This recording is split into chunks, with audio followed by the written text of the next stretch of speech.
প্রিয় দর্শক আসসালামু আলাইকুম। সবাই কেমন আছেন? আশা করি ভালো আছেন। আমাদের সমাজে বহু বিশেষ চাহিদা সম্পন্ন শিশু বা শিক্ষার্থী রয়েছে।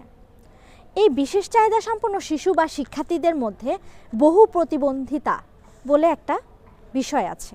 আচ্ছা, এই বহু প্রতিবন্ধিতা বলতে আমরা আসলে কি জানি?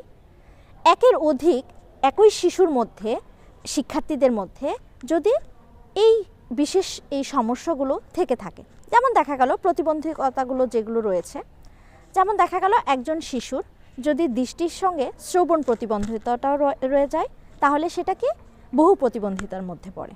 আচ্ছা, আজকে আমি দৃষ্টি প্রতিবন্ধী এটার কিছু লক্ষণ বলবো, কি কি লক্ষণগুলো আসলে হয়ে থাকে।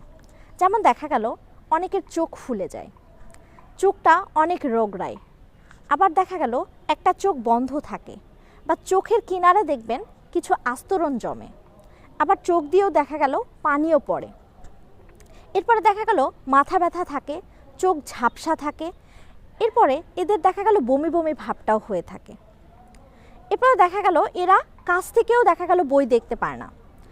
এদের তো আমি এর আগের ভিডিওগুলোতে বলেছিলাম যে অ্যাসিস্টিভ যে ডিভাইসগুলো, সেই ডিভাইসগুলো তো ব্যবহার করলে দেখা গেল এই বিশেষ চাহিদা সম্পন্ন শিশু বা শিক্ষার্থীরাও আমাদের এই যে সাধারণ শিশু বা শিক্ষার্থীদের সঙ্গে তারাও সমানতালে এগিয়ে যেতে পারবে।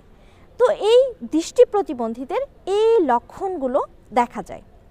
এখন আমাদের মধ্যেই তো তারাও একজন, তাদেরকেও যদি আমাদের সামনে এগিয়ে নিয়ে যেতে হয়, তাহলে আমরা তাদেরকে তাদের জন্য বিশেষ সুবিধাগুলো দেওয়ার চেষ্টা করব।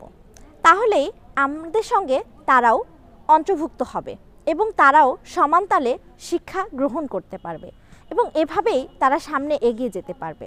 আজকে এ পর্যন্ত। ধন্যবাদ সবাইকে। আল্লাহ হাফেজ।